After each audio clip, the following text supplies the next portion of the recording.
Hello friends, मैं आज आपको 2009 की वाइट नाइट ये मूवी एक्सप्लेन करने वाला हूँ। ये एक कोरियन मूवी है।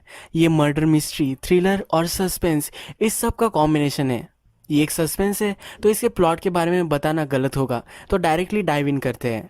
इस मूवी के जो कैरेक्टर्स हैं इनके नाम ज़रा डिफ़िकल्ट है, तो इसी वजह से इनका नाम मैं बदल देने वाला हूँ, तो आप ऐसे समझ लीजिएगा। मूवी स्टार्ट होती है और हमें दो कैरेक्टर्स हमारे इंट्रोड्यूस कराए गए हैं। इसमें एक है वॉल्टर और दूसरा है स्काइलर। हाँ, मैंने ब्रेकिंग बैड के कैरेक्टर्स का नाम यूज़ किया है क्योंकि मुझे ब्रेकिंग बैड भी बहुत ही अच्छा लगता है और मेरे चैनल में मैंने सब कुछ उसे एक्सप्लेन भी किया है। तो चलिए स्टार्ट करते हैं। हम देखते हैं कि वॉल्टर जो होता है एक आदमी का वो मर्डर कर रहा है और इसी वक्त स्काइलर एक अपने बॉयफ्रेंड के साथ इंटीमेट हो चुकी है।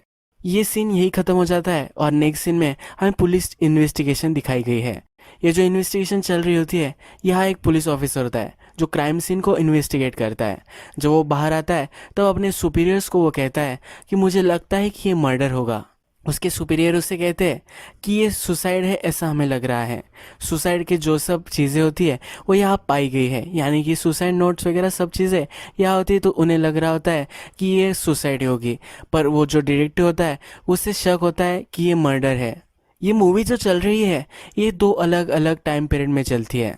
ये 15 साल पहले और 15 साल बाद, इस तरह से मूवी चलती रहती है। तो 15 साल बाद का यानी कि जो अब प्रेजेंट है वहाँ का ये सीन था। फिर से हमें 15 साल पहले जो सीन है वो हमें नेक्स्ट दिखाया गया है। इसमें भी एक मर्डर हुआ होता है। इस सीन में भी एक मर्डर के लिए कुछ पुलिस ऑफिसर वहाँ जाते हैं। यहाँ इस सीन को इन्वेस्टिगेट करने वाला जो हमारा मेन कैरेक्टर है, इसका नाम हम हैंक रखेंगे। हैंक जब इस सीन पर पहुंचता है तो उसका फोरेंसिक एक्सपर्ट यहाँ जो सब कुछ हुआ है इसके बारे में सब कुछ बता देता है। यहाँ एक आदमी का मर्डर हो चुका होता है और एक शार्प वेपन से उसे मार दिया होता है। हैंक को फिर पता चलता है कि ये आदमी अंदर मरा हुआ था और कोई भी दरवाजे से बाहर नहीं गया है, यानी कि जो डोर था वो अंदर से बंद था। तो ये बहुत ही सस्पिशियस होता है। फिर हैंक फॉरेंसिक वाले से पूछता है कि जो मर्डर करने वाला आया होगा वो कहाँ से आया होगा। फिर वो फॉरेंसिक वाला उससे कहता है कि ये चिमनी से आया होगा। वहाँ एक चिमनी होती है, उस नैरो पाइप से वो आया होगा, ऐसा उससे बताता है। फिर हैंक उसे पूछता है कि इससे कौन आ सकता है। फिर वो उससे कहता है कुछ बच्चे थे जिन्हें शिप में हैंग आउट करना अच्छा लगता है और ये एबंडन शिप है, तो इसलिए वो यहाँ हैंग आउट करने के लिए आए हुए थे, तभी इन्हें बॉडी मिल चुकी थी। इस क्राइम सीन पर फिर हैंक को एक टेप भी मिल जाती है। अब एक क्राइम सीन से वो अपने पुलिस स्टेशन में आ जाते हैं। अपने पुलिस स्टेशन में आने के बाद उसका जो सुपीरियर होता है वो इस केस पर डिस्कस कर रहा होता है। इस केस में उन्होंने फिगर आउट किया होता है कि जो सस्पेक्ट है वो एक औरत है। ये वही औरत होती है जिसको जो आदमी मर चुका है वो हमेशा पैसे भेजता रहता था। उस औरत का उस विक्टिम से कनेक्शन था, उन दोनों की रिलेशनशिप थी। ये एक अफेयर था क्योंकि विक्टिम की वाइफ और लड़का दोनों थे, पर ये अफेयर वो उस औरत के साथ कर रहा था। ये जो औरत होती है जो सस्पेक्ट होती है, तो उसने उससे बहुत सारे पैसे भी लिए होते हैं। तो पुलिस वालों को अब लग रहा होता है कि इसके पास मोटिव भी था और इस वजह से ये इसको मार सकती है। हैंक जो होता है, जो टेप उसे मिली होती है उसे ये सुन रहा होता है। उसे इस थेरीज में कुछ ज़्यादा इंटरेस्ट नहीं होता। फिर वो उसे डांटते हैं और जो सस्पेक्ट औरत है उसके पास उसे भेज देते हैं। ये औरत जहाँ रहती है उसके घर के यहाँ वो आते हैं। उसका घर बंद होता है। वहाँ फिर एक लड़की आती है जो उस घर को ओपन करती है। उस औरत की ये बेटी होती है। ये घर में जाती है और हैंक उससे पूछता है कि तुम्हारी मदर कहाँ है। उसे अंदर आना होता है, पर वो लड़की पहले उसका बैच पूछती है, उसके बाद ही उसे अंदर आने देती है। ये लड़की बहुत ही केयरफुल होती है। जब ये अंदर आती है तब उनसे ज़्यादा कुछ बोलती नहीं। ये अपनी जो बुक होती है वही पढ़ने लग जाती है। ये जो बुक वो पढ़ रही होती है ये बहुत ही फेमस होती है और हैंक इस बुक को अब नोटिस करता है। मैं आपको यही बता दूं कि ये जो छोटी लड़की है इसी का नाम ही स्काइलर है। जैसा हमने मूवी के फर्स्ट में देखा था कि किसी आदमी के साथ वो इंटीमेट हो चुकी थी, तो यही वो स्काइलर है। फिर हैंक उससे क्वेश्चन पूछना स्टार्ट कर देता है। वो कहता है कि जो आदमी मर चुका था क्या तुम उसे जानती हो। वो कहती है कि हाँ, मैं उसे जानती हूँ। फिर वो पूछता है कि तुम उसे कैसे जानती हो। वो कहती है कि वो कभी कभी यहाँ आया करता था। थोड़ी देर में स्काइलर की मदर भी वहाँ जाती है। स्काइलर की मदर वहाँ आकर उनसे पूछती है कि तुम लोग यहाँ क्यों आए हो। फिर उसे कहते हैं कि तुमने उससे पैसे लिए थे और कभी पे बैक नहीं किया था, तो इसी वजह से हम इन्वेस्टिगेट करने के लिए आए हैं। फिर स्काइलर की मदर डिटेक्टिव को बाहर जाने के लिए बोलती है। वो अंदर आकर स्काइलर से बात करती है। वो कहती है कि तुमने कुछ बताया तो नहीं ना। स्काइलर कहती कि नहीं, मैंने कुछ भी नहीं बताया है। स्काइलर फिर कहती है कि कुछ पैसों के लिए हम अब ये सब नहीं कर सकते। उसकी मदर उस पर चिढ़ जाती है और बोलती है, कुछ पैसे? अगर पैसे नहीं होगे तो तुम क्या स्ट्रीट पर रहोगी? तुम्हें अपना माउथ शट रखना है, कुछ तुम्हें किसी को कुछ भी बताना नहीं है। फिर ये कहकर उसकी मदर वहाँ से चली जाती है। इसके बाद मूवी के प्रेजेंट में हम फिर से आ जाते हैं और हमें स्काइलर एक स्कूल में टीचर है ये दिखाया जाता है। वॉल्टर हमें एक ट्रेन स्टेशन पर दिखता है और आज उसका बर्थडे होता है। एक लॉकर में वो जाता है और वहाँ उसके लिए एक गिफ्ट रखा हुआ होता है। वो देखकर उसके चेहरे पर स्माइल आ जाती है। नेक्स्ट सीन में हम देखते हैं कि एक मिलियनर आदमी अपने हेलीकॉप्टर से नीचे उतरता है। वो एक जगह जाता है जहाँ पे वो बड़ा सा कॉम्प्लेक्स बनाने वाला होता है। उसने एक डिटेक्टिव को हायर किया होता है। उससे वो बात करता है तो डिटेक्टिव उसे कहती है कि मुझे एक चीज़ गलत लगी थी। ये जो डिटेक्टिव होती है इस मिलियन ने क्यों हायर की होती है, इसके पीछे एक रीज़न है। जो अपनी स्काइलर होती है वो इस मिलीनियर के साथ सोती हुई हमें पहले सीन में दिखी थी। यानी कि इन दोनों में रिलेशनशिप है और अपने रिलेशनशिप को आगे लेकर जाना चाहता है। तो इसीलिए उसका बैकग्राउंड चेक कर कर उसमें कुछ गड़बड़ तो नहीं है ये वो चेक कर रहा होता है। इसी वजह से इस इन्वेस्टिगेटर को उसने हायर किया होता है।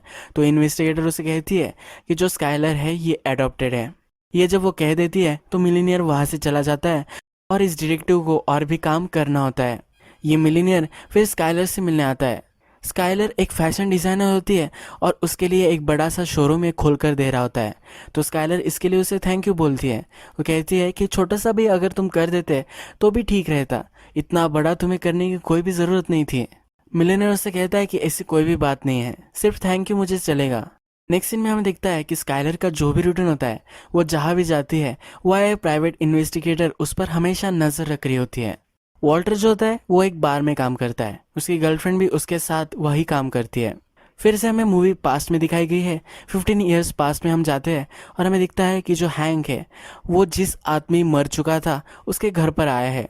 वो उसके वाइफ से मिलता है। वहाँ का जो सर्वेंट होता है उससे भी वो बातें करता है। वो उनसे पूछता है कि जब ये मर्डर हुआ था तो तुम सब लोग क्या कर रहे थे? तो उसे कहते हैं कि हम एनिमल किंगडम देख रहे थे। फिर ये डिटेक्टिव पूछता है कि इस पर कौन सा शो चल रहा था। उससे कहते हैं कि एक मंकी था, उसका बेबी मर चुका था तो उसे ड्रैग करते हुए जंगल से जा रहा था। यही शो यही एपिसोड चल रहा था।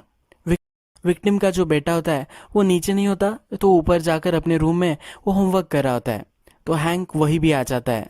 जो वहाँ पहुँचता है तो वहाँ वही बुक दिखती है जो स्काइलर के पास थी। हैंक फिर उस लड़के से अपना नाम पूछता है। वो उससे कुछ क्वेश्चन पूछना चाहता है पर जो विक्टिम था उसका जो सर्वेंट है वो वहाँ आ जाता है। वो उससे डिस्टर्ब कर देता है, उसे बात नहीं करने देता। ये जो बच्चा है इसी का नाम वॉल्टर है, जो हमें मूवी के प्रेजेंट में भी दिख रहा है, जिसने एक आदमी का अभी भी मर्डर किया है। ये वही वॉल्टर है। ये जो सर्वेंट होता है जाते जाते डोर में उससे बात कर कर जाता है। वॉल्टर को कहता है कि हमने जैसा रिहर्सल किया है वैसा ही तुमने बताया या नहीं, उससे पूछ रहा होता है। फिर नेक्स्ट सीन में हम फिर से मूवी के प्रेजेंट में आ जाते हैं। जैसा हमने देखा था कि एक आदमी का मर्डर हो चुका था, वॉल्टर ने ही उस आदमी को मारा है। और ये जो आदमी अभी अभी मरा है ये वही सर्वेंट था जो 15 साल पहले वॉल्टर के घर में काम कर रहा था। वॉल्टर ने उसी के सर्वेंट को मार दिया है। अब ये सर्वेंट के केस के लिए जो डिटेक्टिव है वो वॉल्टर की मदर के यहाँ आया हुआ होता है। वो उसके मदर से क्वेश्चन पूछ रहा होता है। फिर उससे क्वेश्चन करता है और पूछता है कि जब तुम्हारा हस्बैंड मर चुका था तो उसके बाद तुम सर्वेंट के साथ रही थी। उसे कहती कि हाँ, तब मैं यंग थी। फिर वो पूछता है कि तुम्हारे सन का क्या, वो अब कहाँ है? वॉल्टर की मदर को वो कहाँ है ये मालूम नहीं होता। फिर ये डिटेक्टिव पूछता है कि क्या वो अपने फादर से प्यार करता था? वो कहती है कि हाँ, वो उससे प्यार करता था। फिर जो मदर होती है उसे क्वेश्चन ज़्यादा होने लग जाते हैं तो डिटेक्टिव को जाने के लिए बोलती है। जैसे हम 15 साल पहले तक पहुंच जाते हैं। वहाँ पर जो छोटी स्काइलर होती है वो अपने मकान मालिक के यहाँ आती है। उसे कहती है कि डोर बंद हो चुका है और मेरी मदर कहाँ है मुझे पता नहीं, प्लीज़ मुझे मेरे घर का डोर ओपन कर दो। फिर वो मकान मालिक उसके साथ जाता है और जब वो डोर ओपन करता है तो स्काइलर की मदर वहाँ मरी हुई पड़ी हुई होती है। जो गैस होता है वो ऑन होता है और सबको लगता है कि ये सुसाइड है। पुलिस वहाँ आती है और हैंक भी यहाँ होता है। हैंक पूरा क्राइम सीन देखता है और वहाँ उसे एक लाइटर मिलता है। इस पर जो साइन बना हुआ होता है ये जो पहले विक्टिम था उसके बेल्ट पे भी था, यानी कि स्काइलर की मदर अब मरी है। इसके खिलाफ और एक एविडेंस उसे मिल गया है। अब ये जो केस होती है इस केस में एक एविडेंस जो थी वो ये औरत ही थी, यानी कि स्काइलर की मदर ही थी। तो अब ये मर चुकी है तो इसी वजह से वो अब ये केस बंद कर दे रहे होते हैं। पर अभी भी हैंक को लग रहा होता है कि यहाँ कुछ तो गड़बड़ है। उसे सेटिस्फाइड नहीं लग रहा होता। स्काइलर की मदर ने सुसाइड नहीं की है ऐसा उसे लग रहा होता है। यह हमें हैंक का पार्टनर जो होता है वो बोलता हुआ दिखता है कि उसने एक टेस्ट ली है जिससे वो एक सुपीरियर ऑफिसर बन सकता है, उसका प्रमोशन हो सकता है। हैंक इसे इतना भी सीरियसली नहीं लेता। हैंक फिर भी इस केस पर काम कर रहा होता है। जब वो मर्डर सीन की फोटोग्राफ्स देखता है तब उसे पता चलता है कि अगर गैस ऑन था तो उस पर जो करी थी वो बॉयल होकर उसे नीचे गिर जाना चाहिए था। ऐसा तो कुछ भी नहीं हुआ था। ये चीज़ वो अपने सुपीरियर को कहता है। उसका सुपीरियर उसके मानता नहीं और कहता है कि ये केस बंद हो चुकी है, तुम्हें इतना ज़्यादा इस पर सोचना नहीं है। उसे केस बंद करने के लिए बोल देता है। हैंक इस पर चिढ़ जाता है, उसे ये नहीं करना होता और वहाँ से वो चला जाता है। हैंक फिर जिस शिप पर वॉल्टर के फादर मरे थे उस शिप पर आ जाता है। वहाँ उसने अपने बेटे को लाया हुआ होता है। जिस चिमनी से मर्डर आया था उसी चिमनी से एक बच्चा ही जा सकता है, तो इसीलिए वो अपने बच्चे को वहाँ लाता है। उसके बच्चे को क्रिसमस के लिए एक बाइसिकल चाहिए होती है, तो इस लालच में वो एक काम करने के लिए रेडी होता है। हैंक का सन जब नीचे उतर रहा होता है तो हैंक उतना ज़्यादा उस पर ध्यान नहीं देता। वो स्मोकिंग कर रहा होता है और बहुत ही इर्रिस्पॉन्सिबल होता है, तो उसका बच्चा वहाँ से गिर जाता है और वहाँ नीचे गिरकर वो मर जाता है। फिर से हम मूवी के प्रेजेंट में आते हैं और जो डिटेक्टिव थी वो मिलीनियर के पास आई हुई होती है और उसे कहती है कि जो स्काइलर है उसका एक स्टॉकर हुआ करता था। फिर वो मिलीनियर से कहता है ये जो स्टॉकर है इसके बारे में तुम सब कुछ पता करो और इसका सब सही ठिकाना लग जाना चाहिए। वो मिलीनियर कहता है कि जब भी मैं स्काइलर के पास जाता हूँ तो मुझे कुछ अलग लगता है, मुझे ये फीलिंग अब नहीं चाहिए, तो इसलिए उसे क्लोजर चाहिए होता है। इसी वजह से इस स्टॉकर का पता लगाकर उसे ठिकाने लगाने के लिए इस इन्वेस्टिगेटर को बोल रहा होता है। नेक्स्ट सीन में हम देखता है कि जो सर्वेंट था उसका केस जो इन्वेस्टिगेट कर रहा है वो डिटेक्टिव अब वॉल्टर के पास आया हुआ है। वॉल्टर से पूछता है कि जब वो सर्वेंट मरा था तब तुम कहाँ थे। वॉल्टर कहता है कि तब मैं सोया हुआ था। वॉल्टर की नेक पर एक निशान होता है, वो भी ये डिटेक्टिव नोटिस करता है। ये जो डिटेक्टिव होता है फिर वो हैंक के पास आता है। अब 15 साल गुजर चुके हैं तो हैंक की भी अब एज हो चुकी है। उसे डायबिटीज़ है और इससे उसे तकलीफ होती रहती है। वो हैंक के पास जाता है और उसे कहता है कि जब तुम इस केस पर थे, यानी वॉल्टर के फादर जो मर चुके थे उस केस पर जब तुम थे, तब तुम्हारे बच्चे के मर जाने के बाद 2 साल तक तुमने इस केस को परस्यू किया था। तुम्हारा डिवोर्स भी हो चुका था, फिर भी तुम इसी केस पर लगे पड़े थे। तो उससे वो पूछ रहा होता है कि क्या उसे कुछ ज़्यादा मालूम है, पर हैंक उसे कुछ भी इन्फॉर्मेशन नहीं देता और चले जाने के लिए इग्नोर कर देता है। जो मिलियनेयर होता है उसकी एक बेटी भी होती है। वो स्काइलर के साथ अब है तो उसकी बेटी को ये अच्छा नहीं लगता। स्काइलर उसकी बेटी को स्कूल से घर लेकर जा रही होती है क्योंकि वो सेमी स्कूल में ये पढ़ाती है और मिलियनेयर की बेटी भी वही पढ़ती है, तो इसलिए स्काइलर उसे घर छोड़ रही होती है। तो इन दोनों में नहीं पढ़ती है, तो वो बेटी उसे कहती है कि तुम्हें मेरे साथ प्रिटेंड नहीं करना है, तुम जो स्माइल कर रही हो वो भी फेक है, ये मुझे पता है। नेक्स्ट सीन में हम देखते हैं कि डिटेक्टिव अब उस सर्वेंट के घर पर आया हुआ है और क्राइम सीन को अभी भी इन्वेस्टिगेट कर रहा है। इसके बाद एक वीक बीत जाता है। हैंक को लगता है कि इस डिटेक्टिव को उसे मदद करनी चाहिए। इसके लिए जब वो उसकी इंक्वायरी करने के लिए कॉल करता है तो उसे पता चलता है कि डिटेक्टिव मर चुका है। हैंक फिर इस काम में फिर से लग जाता है। हैंक फिर वॉल्टर की मदर को मिलने आता है कि जब तुमने मुझे बताया था कि तुम एनिमल किंगडम देख रही थी तो मुझे शक गया था, तो मैंने एनिमल किंगडम के सब एपिसोड देख लिए और मुझे वो मिल भी गया। उसे बता रहा होता है कि मुझे प्लीज़ बता दो कि उस दिन क्या हुआ था, पर वॉल्टर की मदर उसे कुछ भी नहीं बता रही होती। फिर नेक्स्ट सीन में हमें दिखता है कि जो डिटेक्टिव मिसिंग है उसे वॉल्टर गार्ड रहा होता है। ये एक गार्डन होती है जहाँ उसे गार्ड देता है। फिर नेक्स्ट सीन में हमें दिखता है कि मिलियनेयर और स्काइलर दोनों इंटीमेट हो चुके होते हैं। तो मिलियनेयर उससे पूछता है कि तुम मुझसे क्यों प्यार करती हो। फिर स्काइलर कहती है कि तुम बहुत ही रिच हो इसीलिए मैं तुमसे प्यार करती हूँ। तो वो पूछता है कि तुम्हें कितने पैसे चाहिए। स्काइलर कहती है कि मुझे कभी भी पैसों की चिंता ना करनी पड़े, इतने पैसे अगर मेरे पास आ गए तो मुझे कोई भी चिंता नहीं होगी। फिर हमें देखता है कि इस मिलियनेयर को कॉल आ जाता है। स्काइलर का जो स्टॉकर था वो अब पकड़ा जा चुका है। जो हैंक है वो अभी भी इन्वेस्टिगेशन कर रहा है। तो जो मिलियनेयर ने प्राइवेट इन्वेस्टिगेटर हायर किया होता है वो उसे वहाँ देख लेती है और उसे बेहोश करने की कोशिश कर लेती है, पर हैंक उसे ही पकड़ लेता है और जो भी उसने इन्वेस्टिगेट कर रखा होता है वो सब देखता है।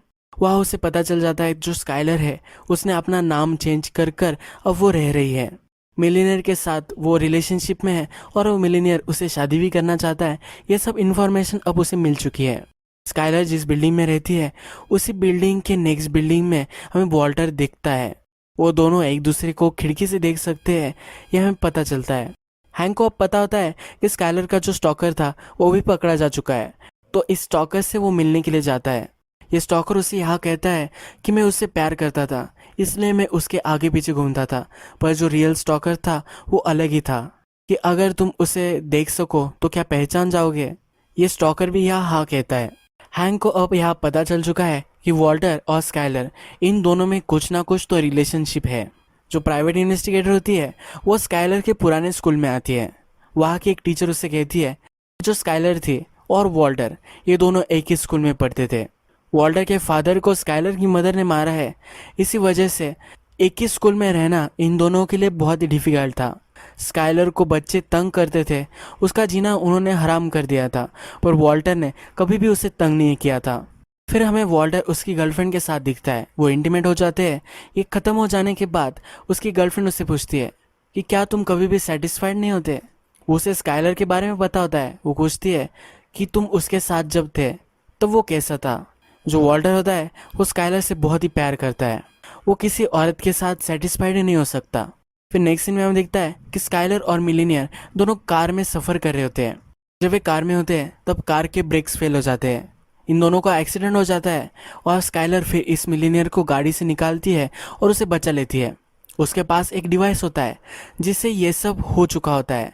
इसका मतलब जो ब्रेक फेल हुए थे ये स्काइलर ने ही प्लान किया था। जब वे हॉस्पिटल में होते हैं तो मिलीनियर स्काइलर से बहुत ही थैंकफुल होता है और उसे ये जता कर देता है। वहाँ फिर उस मिलीनियर की प्राइवेट इन्वेस्टिगेटर आती है। वो स्काइलर को सब सच सच बताता है कि मैंने तुम पर इन्वेस्टिगेशन करने के लिए ये सब किया था। वो स्काइलर को सच सच बताता है। वो कहता है कि मैं तुम्हें इन्वेस्टिगेट कर रहा था। स्काइलर को भी इससे कुछ फ़र्क नहीं पड़ता। फिर उससे कहती है कि मेरी मदर मर जाने के बाद मैं मेरे एंड की यहाँ रह रही थी। उसकी एंड जो होती है उसके हस्बैंड भी मर चुके होते हैं, तो उसके हस्बैंड का जो नेम होता है ये स्काइलर ले लेती है। स्काइलर की मदर मर चुकी थी और उसके एंड का हस्बैंड मर चुका था, तो एक दूसरे का ये सहारा बन जाते हैं।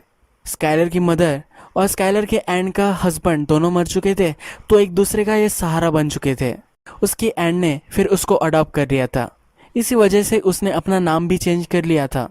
इन्वेस्टिगेटर ने स्काइलर के खिलाफ जो भी कुछ सबूत इकट्ठा किए थे अब वो पूरे इस स्टेटमेंट से, इस स्टोरी से अब वो सब फील हो चुके हैं। यानी कि अब वो स्काइलर पर शक नहीं कर सकता। स्काइलर ने अभी अभी उसकी जान बचाई है, तो इसीलिए वो उससे प्रपोज कर देता है, उसे शादी के लिए वो मना लेता है। मिलीनियर की जो बेटी होती है वो स्काइलर से कहती है कि एज ए मदर मैं तुम्हें कभी भी एक्सेप्ट नहीं कर पाऊंगी। अब ये प्राइवेट इन्वेस्टिगेटर है तो इसे अब मिलीनियर ने जॉब से हटा दिया है, पर फिर भी उसे लग रहा है इसमें कुछ तो गड़बड़ है। फिर वो हैंक से मिलने आई हुई होती है। वो उसे कहती है कि अगर तुम मुझे मदद नहीं करोगे फिर भी मैं पता कर ही लूँगी। हैंक भी उसकी मदद करने के लिए मान जाता है। वो उसे अपने घर पर लेकर आता है। वो अपने इन्वेस्टिगेशन की सब फाइल्स वगैरह उसे दिखाता है। इस फाइल में वॉल्टर के फादर जब मरे थे वहाँ उसे एक कैसेट मिली थी। वो कैसेट फिर उस प्राइवेट इन्वेस्टिगेटर को वो सुनाता है। वो जो कैसेट होती है इसमें नॉइज़ होता है, पर इसमें जो बैकग्राउंड होता है उसने क्लियर किया होता है। यहाँ उसे वॉल्टर की आवाज़ सुनाई देती है, यानी कि इसे पता होता है कि जिस रात वॉल्टर के फादर मरे थे उसके साथ वॉल्टर था। फिर वो प्राइवेट इन्वेस्टिगेटर को कहता है कि वॉल्टर के फादर को वॉल्टर नहीं मारा था। यही सिंपलेस्ट एक्सप्लेनेशन है और यही सेंस करता है। ये सब वॉल्टर सुन रहा होता है। वो नीचे ही अपने गाड़ी में होता है। उसने एक डिवाइस हैंक के अपार्टमेंट में भी प्लान किया होता है, इससे वो सब सुन सकता है। स्काइलर का जो शॉप होता है उसका अब सब कुछ इंटीरियर डेकोरेशन सब हो चुका होता है। उसकी ग्रैंड ओपनिंग होने वाली होती है। नेक्स्ट सीन में हम देखते हैं कि वॉल्टर हैंक के घर पर आ चुका है। हैंक के घर पर आकर वो देख रहा होता है कि हैंक ने क्या क्या इन्वेस्टिगेट कर रहा है। वह उसे समझ में आ जाता है कि हैंक को पता है कि वही रियल किलर है। जो प्राइवेट इन्वेस्टिगेटर होती है अब उसे पता चल जाता है कि स्काइलर ने वही एक्सीडेंट मिलीनियर का करवाया था, तो ये कॉल कर कर वह हैंक को बताती है। हैंक उसे कहता है कि तुम मेरे अपार्टमेंट में जाओ, वहाँ कीज़ मैंने रखी है, वो लेकर तुम अपार्टमेंट में रुको। हैंक फिर अपने सुपीरियर के पास जाता है। उसे जाकर सब बताता है कि वॉल्टर ही है जिसने उसके फादर का मर्डर किया था। उसका सुपीरियर अभी भी मान नहीं रहा होता। हैंक उसे कहता है कि जिस आदमी को यानी कि सर्वेंट को मार दिया गया था उसके हाथ में एक डीएनए मिला था।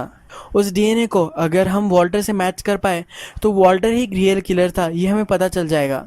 पर उसका सुपीरियर इसके लिए मान नहीं रहा होता। उसका जो सुपीरियर होता है उसका फ्रेंड ही होता है। जैसे हमने प्रीवियस में देखा था कि उसके फ्रेंड कुछ एंट्रेंस एग्ज़ाम दे रहा था। उसका फ्रेंड उसे समझाता है कि अब बहुत साल गुजर चुके हैं, तुम्हें इस केस को ड्रॉप कर देना चाहिए, कि मुझे ये ड्रॉप करना ही पड़ेगा क्योंकि अब हैंक को ज़्यादा दिख नहीं रहा होता, वो ब्लाइंड हो रहा होता है। नेक्स्ट सीन में हम देखते हैं जो प्राइवेट इन्वेस्टिगेटर थे वो हैंक के घर पर पहुंच चुके हैं, पर अब वहाँ ऑलरेडी वॉल्टर आ चुका था। वॉल्टर वहाँ पॉइजनस गैस फैला देता है और खुद एक मास्क पहन लेता है। जब वे प्राइवेट इन्वेस्टिगेटर वहाँ पहुँचती है तो वे बेहोश हो जाती है, वही मर जाती है। इस प्राइवेट इन्वेस्टिगेटर का हैंक से ही फ़ोन चल रहा होता है तो हैंक को पता चल जाता है कि इसे मारने के लिए कोई आया है। हैंक भागकर वहाँ पहुँचता है पर वहाँ उस घर पर उसे कुछ भी नहीं मिलता। नेक्स्ट सीन में हम फिर से देखते हैं कि वॉल्टर अब इस प्राइवेट इन्वेस्टिगेटर की बॉडी गार्ड रहा है। ये जो जहाँ गार्डता है वहाँ एक गार्डन होती है। फिर हमें दिखता है कि जिस गार्डन में वो गार्ड रहा है, ये जो हाउस है ये स्काइलर का ही हाउस है। स्काइलर की आन जहाँ रहती थी, जहाँ वो बचपन से बड़ी हुई है, उसी घर में वो इन सब बॉडी को गाड़ रहा है। इसके बाद नेक्स्ट सीन में हम देखते हैं कि स्काइलर अपने क्लासरूम में आती है। मिलीनियर की जो बेटी होती है उसने बोर्ड पर लिखा होता है कि स्काइलर की मदर एक मर्डरर थी। इससे वो बहुत ही डिस्टर्ब हो जाती है और उसे वॉल्टर को मैसेज देती है और उसमें लिखा होता है कि उसे उस मिलीनियर को बेटी को मार देना है। फिर वॉल्टर और स्काइलर रास्ते के आर पार एक दूसरे को देखते हैं और फ़ोन पर बात करते हैं। वॉल्टर से कहता है कि हमारा जो भी प्लान है ये वर्थ इट मुझे अब नहीं लग रहा, मैं किसी बच्चे को नहीं मार सकता। स्काइलर से कहती है ये एक लास्ट काम तुम्हें करना पड़ेगा, इसके बाद हम एक हैप्पी एंडिंग हमारी हो जाएगी। इसका प्लान होता है मिलीनियर के पास वो शादी करेगी और उसके पास बहुत ही ज़्यादा पैसे आ जाएंगे और फिर वो उससे डिवोर्स ले लेगी। फिर वो वॉल्टर के साथ रहने वाली होती है। वॉल्टर से कह रहा होता है कि हम अब यहाँ से चले जाते हैं, हमें पैसों की कोई भी चिंता नहीं है। स्काइलर उससे कहती है कि ये जो सब मैंने किया है ये मैंने पैसों के लिए तो किया है, बिना पैसे के मैं कैसे रह सकती हूँ। वॉल्टर को ये नहीं करना होता और वो बहुत ही डिस्टर्ब होता है। जो सब मर्डर्स वॉल्टर कर रहा है अब वॉल्टर की मदर को पता है। वो हैंक को उसके पास बुलाती है, वो उसे फिर सब कुछ सच बता देती है। वो कहती है कि वॉल्टर के फादर जब जेल से बाहर आ चुके थे तो वो वॉल्टर से मिले थे। वॉल्टर को पता था कि उसके फादर स्काइलर को पसंद करते हैं। वो बोलती है कि वॉल्टर के फादर को छोटी बच्चियाँ ही अच्छी लगती थी। स्काइलर की मदर वॉल्टर के फादर से पैसे लेती थी और स्काइलर को उनके पास भेज देती थी। फिर वॉल्टर के फादर उसका शारीरिक शोषण करते थे। ये जब बात वॉल्टर को पता चली तो वॉल्टर के फादर को उसने मार दिया। जब वॉल्टर के फादर को उसने मार दिया था तो उसके जो कपड़े थे वो वॉल्टर के सर्वेंट को मिले थे। सर्वेंट ने फिर उसकी मदर को ब्लैकमेल किया था, इसी वजह से उन दोनों में रिलेशनशिप हो चुकी थी। वॉल्टर ने यह देखा था। जब वो बड़ा हो चुका था तब सर्वेंट को उसने मार दिया है। वो फिर हैंक को कहती है कि वॉल्टर को तुम अब पकड़ लो। स्काइलर जब मिलीनियर की लड़की के साथ घर पर आती है तो वो वॉल्टर आया हुआ होता है। वो वॉल्टर को उस लड़की का रेप करने के लिए बोलती है। ये लड़की बहुत ही डिस्टर्ब हो जाती है। फिर स्काइलर उससे कहती है कि ये जो सीक्रेट है यह हम दोनों के बीच में रहेगा। जब रात होती है तो स्काइलर उसके पास जाती है। वो अपने कपड़े उतारती है और उसे जकड़ लेती है। वो उसे कहती है कि तुम्हें अब याद नहीं आ रहा होगा कि उसने तुम्हारे साथ कैसे रेप किया था, जैसे अब मैंने तुम्हें जकड़ा है ये तुम याद रखो। वो उसे कहती है कि जब मैं छोटी थी तब मेरे साथ भी यही हुआ था, तुम ये कभी भूल नहीं सकोगी, पर अब हम दोनों में ये कॉमन है। फिर नेक्स्ट सीन में हमें दिखता है कि हैंक अब इमेजिन कर रहा होता है कि कैसे वॉल्टर ने उसके फादर को मार दिया होगा। यह सीन फिर हमें दिखाया गया है, अपने फादर को देख लेता है जब वो स्काइलर के साथ होता है। वो बहुत ही गुस्से में होता है और चाकू लेकर अपने फादर को मार देता है। फिर स्काइलर उसके पास आती है और कहती है ये तुमने तुम्हारे फादर को नहीं मारा है, इसके ज़िम्मेदार मैं ही हूँ, इसमें तुम्हारा कोई भी फॉल्ट नहीं है। अगर तुमने तुम्हारे फादर को नहीं मारा होता तो कभी ना कभी मैं तुम्हारे फादर को मार ही देती। वॉल्टर स्काइलर से बहुत ही प्यार करता है तो एक दूसरे का रात वो दफना देते हैं। स्काइलर उससे कहती है कि अब हम दोनों एक दूसरे से नहीं मिलेंगे। कुछ भी सीन हमने किया होगा तो हम अगर 15 साल तक इसका प्रायश्चित करेंगे तो हम ये सीन भुला सकते हैं। इसी वजह से 15 साल तक वो एक दूसरे से नहीं मिलते। फिर नेक्स्ट सीन में हमें दिखता है कि हैंक स्काइलर से मिलने आया हुआ है। हैंक फिर स्काइलर से कहता है कि वॉल्टर से तुम सब चीज़ें जो करवा रही हो, इससे वो बहुत ही ज़्यादा दलदल में धंसता जा रहा है। वो 20 साल से वही शिप में ट्रैप्ड है, कभी भी उसे सैल्वेशन नहीं मिला है। उसे तुम ही सेव कर सकती हो, ये कहकर वो उसे वहाँ से चला जाता है। नेक्स्ट सीन में हमें वॉल्टर स्काइलर को कॉल करता हुआ दिखता है। उसे कहता है कि अगर मैं तुमसे प्यार नहीं करता और अगर मैं मेरे फादर को नहीं मारता तो मेरे साथ क्या होता। वो अब सेकंड डाउट्स कर रहा होता है। जो भी चीज़ें उसे करनी पड़ रही है वो उससे उसूलों के खिलाफ होती है, फिर भी वो स्काइलर से प्यार करता है, इसी वजह से वो ये सब कर रहा है। फिर हमें दिखता है कि अपने पार्टनर को ये सब हैंक बता देता है। उसका पार्टनर भी अब वॉल्टर को जेल होनी चाहिए इसके लिए राज़ी हो जाता है। वॉल्टर ने जो भी सब डेड बॉडीज गाड़ी हुई होती है स्काइलर की एंड वो अपने गार्डन में मिल जाती है। स्काइलर फिर वॉल्टर से मिलने अपने अपार्टमेंट में आती है। वो उससे कहती है जो भी मेरे साथ हुआ था, अगर तुम मेरे साथ नहीं होते तो ये सब मैं नहीं कर पाती, मैं जी नहीं पाती। तुमने ही मुझे सहारा दिया है, इसलिए उसे वो थैंक यू कह रही होती है। ये कहकर उसका जो शॉप है उसका इनॉग्रेशन अब होने वाला है, तो इसलिए वो उसे इनवाइट कर कर वहाँ से चली जाती है। अब हैंक का प्लान होता है कि जो स्काइलर का इनॉग्रेशन है वो जिस डेट पर था उसी डेट पर वॉल्टर के फादर भी मरे थे। ये उन दोनों के लिए अब स्पेशल डे होने वाला है, तो इस डे पर वॉल्टर भी इस इनॉग्रेशन में आएगा। तो वहाँ बहुत सारे पुलिस ऑफिसर वहाँ उसने तैनात किए होते हैं। ये सब उस इनॉग्रेशन पर नज़र रख रहे होते हैं। तो वहाँ एक सेंटा क्लॉस आता है। हैंक के बॉस की खिड़की पर वो खटखटाता है और इस खिड़की को वो तोड़ देता है। वो भागने लग जाता है। सब पुलिस उस सेंटा क्लॉस के पीछे भागते हैं, पर हैंक फिगर आउट कर लेता है ये एक छलावा है। वो भीड़ को देखने लग जाता है और वहाँ उसे वॉल्टर भी मिल जाता है। वॉल्टर के पीछे भागता है और एक रूम में वो जाते हैं। वॉल्टर उस पर वार कर देता है। वो वॉल्टर को समझाने की कोशिश करता है कि तुम्हें अब साल्वेशन ढूंढ लेना चाहिए। उसे पता होता है कि वो हर्ट हो रहा है, इसलिए उसे कहता है कि स्काइलर भी इसके लिए मान जाएगी, वो भी समझ जाएगी, तुम्हें इतना हर्ट होने की कोई भी ज़रूरत नहीं है। फिर वॉल्टर उसे कहता है कि स्काइलर की न्यू लाइफ में हम दोनों ही एक ही लिंक है जो ये सब बर्बाद कर सकती है। वॉल्टर हैंक को मार ही देने वाला होता है, तभी हैंक के सब साथी वहाँ जाते हैं। वॉल्टर वहाँ भागता है, रूफ टॉप पर आता है।